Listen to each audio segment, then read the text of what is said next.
Hello મિત્રો, તમારું સ્વાગત છે અમારી ચેનલમાં. આજે આપણે ચેપ્ટર 9 માપનનો સ્વાધ્યાય 9.3 દાખલા નંબર 1. તમને એક નળાકાર ટાંકી આપેલ છે. તો અહીંયા શું આપી છે? એક નળાકાર ટાંકી આપી. નીચે આપેલી કઈ પરિસ્થિતિમાં તમે તેનું પૃષ્ઠફળ મેળવશો અને કઈ પરિસ્થિતિમાં તમે તેનું ઘનફળ મેળવશો? તો શું કરવાનું છે? તમને ઘનફળ ક્યારે મેળવવું અને પૃષ્ઠફળ ક્યારે મેળવવું એ તમારે આમાં લખવાનું છે. નીચે આપણને 3 પ્રશ્નો આપ્યા છે. પહેલો પ્રશ્ન છે, નળાકાર ટાંકીમાં કેટલું પાણી રાખી શકાય તે નક્કી કરવા માટે. હવે આની અંદર તમારે પાણી ભરવું હોય, કોઈ પણ નળાકારની અંદર કોઈ પણ પાણી, તેલ કે માટી કોઈ પણ અંદર ભરવું હોય તો શું આવશે? એનું ઘનફળ શોધવું પડે. તો આપણે શું લખશું અહીંયા? ઘનફળ શોધવું પડશે.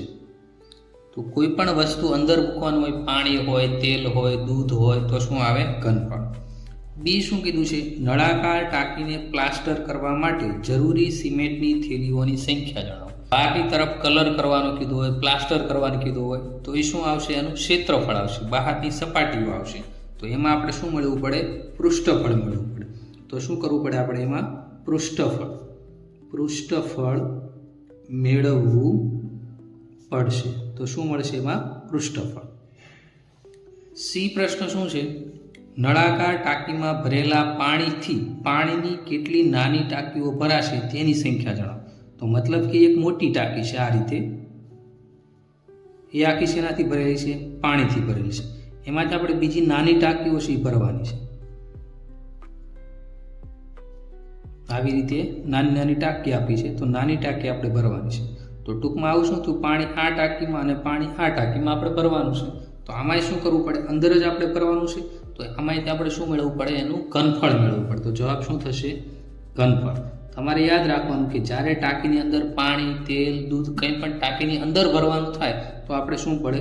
ઘનફળ મેળવવું પડે. ટાંકીનું શું મેળવવું પડે? ઘનફળ મેળવવું પડે. પ્રશ્ન નંબર 2. નળાકાર એનો વ્યાસ 7 સેમી અને ઊંચાઈ 14 સેમી છે. નળાકાર બીનો વ્યાસ 14 સેમી, ઊંચાઈ 7 સેમી છે. ગણતરી કર્યા વગર તમે કહી શકો કે ઉપરના 2 નળાકારમાંથી કોનું ઘનફળ વધારે હશે. બંને નળાકારનું ઘનફળ મેળવી તમારા જવાબને ચકાસો. આ ઉપરાંત એ પણ ચકાસો કે વધુ ઘનફળ ધરાવતા નળાકારનું પૃષ્ઠફળ પણ વધારે છે. હવે જો મિત્રો, અહીંયા 2 નળાકાર આપ્યા છે. તો નળાકાર એમાં શું છે? એની વ્યાસ 7 સેમી છે, ઊંચાઈ 14 સેમી છે. નળાકાર બીમાં વ્યાસ 14 સેમી છે અને ઊંચાઈ શું છે? 7 સેમી. તો મિત્રો, જેની ત્રિજ્યા વધારે હોય, જો ત્રિજ્યા જેની વધારે હશે એને શું હશે? ઘનફળ વધારે હશે. તો આપણે અનુમાનથી કહી શકીએ કે નળાકાર બીનું ઘનફળ વધારે છે. તો આપણે લખી શકશું કે નળાકાર બીનું ઘનફળ વધારે હશે. તો આપણે શેનાથી કીધું? અનુમાનથી કીધું. હવે આપણે એ સાબિત કરવાનું છે. તો પેલો આપણે નળાકાર એ માટે લખશું. તો નળાકાર એમાં શું છે? વ્યાસ કેટલો છે? વ્યાસ બરાબર 7 સેમી. તો ત્રિજ્યા શું થાય? વ્યાસની અડધી. તો ત્રિજ્યા બરાબર શું થશે? 7/2 સેમી. ઊંચાઈ કેટલી છે? ઊંચાઈ કેટલી આપી છે? 14 સેમી. તો ઊંચાઈની જગ્યાએ 14 સેમી લખશું. હવે નળાકાર એનું ઘનફળ. નળાકાર એનું ઘનફળ બરાબર πr²h. પાઈની કિંમત કેટલી થાય? 22/7. ત્રિજ્યા કેટલી છે? 7/2 નો વર્ગ થશે. અહીં વર્ગ આપ્યો એટલે. અને ઊંચાઈ કેટલી છે આપણી? 14 સેમી. તો ઊંચાઈ 14 સેમી એમ નામ રહેશે. હવે આપણે આને વિસ્તૃત લખશું. 22/7. હવે આ વર્ગ છે એટલે 2 વાર લખશું. 7/2 ગુણ્યા 7/2 ગુણ્યા 14. હવે આ 7 કટ થઈ ગયા. તો અહીંયા શું લખશો? 14ની જગ્યાએ 7 ગુણ્યા 2, તો આ 2 કટ થઈ ગયા. 22ની જગ્યાએ 11 ગુણ્યા 2, તો આ 2 કટ થઈ ગયા. હવે શું વધ્યું? 11 ગુણ્યા 7 ગુણ્યા 7. તો 11 + 77. 77 ગુણ્યા 7 કરો. શું થશે? 539 સેમી સ્ક્વેર. ઘનફળ છે એટલે સેમીનો ઘન આવશે. 539 સેમી ઘન એ જવાબ થઈ. હવે આવું કોના માટે કરવાનું? નળાકાર બી માટે. તો નળાકાર બીમાં શું થશે? પહેલાં આપણે શું લખશું? વ્યાસ કેટલો છે? 14 સેમી. વ્યાસ બરાબર 14 સેમી. હવે ત્રિજ્યા માટે શું કરવું પડે? વ્યાસ ભાગ્યા 2, ત્રિજ્યા બરાબર 14/2. તો શું જવાબ થશે આપણો? 7 સેમી. તો ત્રિજ્યા કેટલી મળી આપણને? 7 સેમી મળી. હવે આગળ શું કરવાનું છે? એની ઊંચાઈ કેટલી આપી છે? ઊંચાઈ બરાબર 7 છે. આ નળાકાર બી માટે છે. હવે નળાકાર બીનું આપણે ઘનફળ મેળવશું. તો નળાકાર બીનું ઘનફળ બરાબર સૂત્ર શું થશે આપણું? પાઈ આર વર્ગ h. પાઈ આર વર્ગ h. તો પાઈની જગ્યાએ 22/7. ત્રિજ્યા કેટલી આવી? 7. તો 7નો વર્ગ. ઊંચાઈ કેટલી આપી છે? 7 સેમી એમ નામ રહેશે. હવે આને આપણે વિસ્તૃત લખશું. 22/7 એમના, 7નો વર્ગ એટલે 7 × 7 અને આ ઊંચાઈ 7 એમના. તો 7 7 કટ થઈ ગયા. હવે શું વધ્યું અહીંયા? 22 × 7 7 49. 22 × 49 કરશો એટલે 1078. 1078 સેમી ઘન. તો હવે જો નળાકાર એનું ઘનફળ કેટલું મળ્યું? 539 સેમી ઘન. નળાકાર બીનું ઘનફળ શું મળ્યું? 1078 સેમી. તો કોનું ઘનફળ વધ્યું છે? નળાકાર બીનું ઘનફળ વધારે થયું. આપણે લખશું નળાકાર બીનું ઘનફળ વધારે છે અને નળાકાર એનું ઘનફળ ઓછું છે. આગળ આપણે પ્રશ્નમાં શું કીધું છે? ઉપરાંત એ પણ શકાશે કે વધુ ઘનફળ ધરાવતા નળાકારનું પૃષ્ઠફળ પણ વધારે. પણ અહીંયા કેવું પૃષ્ઠફળ મેળવવાનું છે? કુલ પૃષ્ઠફળ મેળવવાનું. હવે આપણે શું કરશું? નળાકારનું કુલ પૃષ્ઠફળ મેળવશું. નળાકાર એ માટે કુલ પૃષ્ઠફળ બરાબર શું થાય? 2πr h + r. હવે આપણે આમાં કિંમત મૂકશું. તો આ બગડો એમ નામ રહેશે. પાઈની જગ્યાએ 22/7 ગુણ્યા નળાકાર એ માટે ત્રિજ્યા કેટલી હતી? આપણે મેળવી હતી 7/2 સેમી. તો અહીંયા 7/2 સેમી વત્તા ઊંચાઈની કેટલી હતી? 14 સેમી અને વત્તા ત્રિજ્યા 7/2 થશે. હવે મિત્રો જે સરખું ઉડાડી દઈશું આપણે પહેલાં. તો આ 7 ઉડી ગયા, આ 2 ઉડી ગયા, આ 2 ઉડી ગયા. વધ્યું શું? 22 ગુણ્યા કાઉન્સમાં આવે 14 × 28. 28 ને 7 કેટલા થશે? 35. તો 35/2 થઈ જશે. આનો ગુણાકાર થાય 14 × 28. 28 ને 7 કેટલા થઈ ગયા? 35. 35/2. હવે અહીંયા શું થઈ જશે? 11 × 2. તો આ બગડો કટ થઈ ગયું. તો વધ્યું શું આપણી પાસે? 11 × 35. તો આનો ગુણાકાર શું થશે? 385 સેમી સ્ક્વેર. તો આનું પૃષ્ઠફળ કેટલું આવ્યું? 385 સેમી સ્ક્વેર કુલ પૃષ્ઠફળ. હવે આવું જ તે આપણે કોના માટે કરવાનું? નળાકાર બી માટે.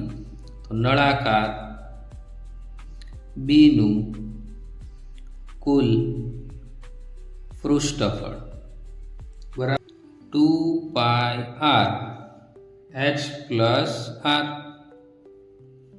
રેડી. હવે આપણે નળાકાર બી માટે મેળવવાનું બરાબર. હવે બગડો એમ નામ, પાઈની જગ્યાએ 22/7 ગુણ્યા r. હવે નળાકાર બી માટે વ્યાસ 14 સેમી આપ્યું હતું. એની પરથી ત્રિજ્યા આપણે કેટલી મળી હતી? 7 સેમી. તો અહીંયા 7 એમ નામ રાખશું ગુણ્યા ઊંચાઈ કેટલી છે નળાકાર બીની? 7 સેમી. તો 7 અને ત્રિજ્યા કેટલી છે? 14/2 એટલે કે 7 સેમી +7. હવે શું થશે? આ 7 7 કટ થઈ ગયા. વધ્યું શું? 2 × 22 ગુણ્યા 7 ને 7 14. તો આ બધાનો આપણે શું કરશું? ગુણાકાર. 2 દુ 22 એટલે કેટલા થઈ ગયા? 44. 44 ગુણ્યા 14. તો આ તમને કેટલા મળશે? ગુણાકાર કરશો એટલે 616 સેમી સ્ક્વેર મળશે. તો નળાકાર એનું પૃષ્ઠફળ અને નળાકાર બીનું પૃષ્ઠફળ. તો કોનું વધારે પૃષ્ઠફળ છે? નળાકાર બીનું. આથી સાબિત થાય છે, આપણે લખશું આથી સાબિત થાય છે. આપણે નળાકાર બીનું ઘનફળ વધારે મળ્યું હતું, ઉપર જ આપણે જોયું હતું. થાય છે કે જે નળાકાર નું અહીંયા કોણ આવશે? નળાકાર બી. નળાકાર બી, જે નળાકારનું ઘનફળ વધારે હોય એનું કુલ પૃષ્ઠફળ પણ શું થાય? વધારે. ઘનફળ વધારે હોય તેનું કુલ પૃષ્ઠફળ વધારે થાય. પ્રશ્ન નંબર 3. એક લંબઘનના આધારનું ક્ષેત્રફળ 180 સેમી સ્ક્વેર છે અને તેનું ઘનફળ 900 સેમી ઘન છે, તો લંબઘનની ઊંચાઈ શોધો. તો પહેલા આપણે અહીં લંબઘન ડ્રો કરી લઈએ. આ રીતે જો લંબઘન ડ્રો કરતા ના આવડતું હોય તો આ રીતે તમે સરળતાથી ડ્રો કરી શકો. બે ચોરસ ઉપર દોરી દેવાના, પછી આને ખૂણાથી શું કરી દેવાના, જોડી દેવાના. તો આ શું થઈ ગયું, તમારો લંબઘન થઈ ગયો. હવે લંબઘનનો આધાર એટલે આ નીચેનો ભાગ થશે. લંબઘનનો આધાર એટલે શું થયું, લંબચોરસ જેવું. તો લંબચોરસનું ક્ષેત્રફળ શું થશે, તો એ આધારનું ક્ષેત્રફળ એટલે શું થશે, લંબચોરસ બરાબર લંબચોરસનું ક્ષેત્રફળ. હવે લંબચોરસના ક્ષેત્રફળનું સૂત્ર L × B. હવે આપણે આધારનું ક્ષેત્રફળ કેટલું આપ્યું છે, 180 સેમી સ્ક્વેર. તો આધારનું ક્ષેત્રફળ છે એ તે લંબચોરસનું ક્ષેત્રફળ છે, એટલે શું આવશે, 180 સેમી સ્ક્વેર. તો L × B = 180 સેમી સ્ક્વેર. હવે આગળ શું કીધું છે, ઘનફળ. હવે શું આવશે, લંબઘનનું ઘનફળ. તો લંબઘનના ઘનફળનું સૂત્ર શું થશે, L × B × H. હવે એ આપણે ટોટલ કેટલું આવ્યું છે, 900 સેમી ઘન. અને આગળ શું કીધું છે, એની ઊંચાઈ આપણે ગોતવાની છે. તો હવે આપણે સૂત્ર લખશું, લંબઘનનું ઘનફળ બરાબર L × B × H. હવે લંબઘનનું ઘનફળ કેટલું આપ્યું, 900 સેમી ઘન. તો 900 સેમી ઘન એમ. હવે જો L × B એનું કેટલું માપ આપ્યું છે, 180 સેમી સ્ક્વેર. કેમ કે આધારનું ક્ષેત્રફળ આપ્યું 180, કેની જગ્યાએ આવશે, L × B ની જગ્યાએ. તો L × B ની જગ્યાએ 180 ગુણ્યા ઊંચાઈ h એમ. હવે h સાથે 180 ક્યાં છે, ગુણાકારમાં. તો એ ક્યાં જશે, ભાગાકારમાં. તો 900 ના છેદમાં કેટલા થશે, 180 બરાબર h. હવે 0 ઉડી જશે. 90 ની જગ્યાએ 18 × 5 કેટલા થશે, 90. તો 18 પણ કટ થઈ ગયા. તો શું વધ્યું, 5 બરાબર h. તો ઊંચાઈ આપણે કેટલી મળી, ઊંચાઈ h બરાબર 5 સેમી. પ્રશ્ન નંબર 4. એક લંબઘનનું માપ 60 સેમી × 54 સેમી × 30 સેમી છે. આ લંબઘનની અંદર 6 સેમી બાજુવાળા કેટલા નાના સમઘન રાખી શકાય. તો આપણે પહેલા શું લખી શકશું, જે આપ્યું છે લખી નાખશું, L B H. તો L બરાબર કેટલા સેમી થશે, 60 સેમી થશે. B બરાબર કેટલા થશે, 54. B એટલે પહોળાઈ 54 સેમી. H ઊંચાઈ બરાબર કેટલા થશે, 30 સેમી થશે. હવે પેલું શું કરવું છે, લંબઘનની અંદર બીજા નાના સમઘન રાખવાના. એક જ બાજુનું માપ આવ્યું એટલે શું થાય, સમઘન થાય. એટલા કેટલા રાખી શકાય આપણે ગણવાના છે. તો પહેલા આપણે કોનું ઘનફળ મેળવવું પડે, લંબઘન. તો લંબઘનનું ઘનફળ બરાબર L × B × H. લંબાઈ કેટલી આપી છે, 60 સેમી ગુણ્યા પહોળાઈ કેટલી આપી છે, 54 સેમી. h એટલે ઊંચાઈ કેટલી આપી, 30. આનો આપણે ગુણાકાર નથી કરતા, આપણે એમ નામ લખી નાખીશું. હવે આપણે અંદર શું મૂકવાના છે, 6 સેમી બાજુવાળા સમઘન. તો હવે આપણે શું મળશું, આપણે સમઘનનું ઘનફળ. હવે સમઘનનું ઘનફળ બરાબર શું થશે, L ઘન એટલે કે બાજુનો ઘન. હવે આમાં આપણે લંબાઈ કેટલી આપી છે, 6 સેમી. L બરાબર 6 સેમી. L ઘન એટલે શું થશે, 6 નો ઘન. તો 6 કેટલી વાર આવશે, 3 વાર. 6 × 6 × 6. તો આ શું થઈ ગયું, સમઘનનું ઘનફળ થઈ ગયું. એક સમઘનનું ઘનફળ મળ્યું. હવે આપણે શું કરવાનું છે, કે એક સમઘન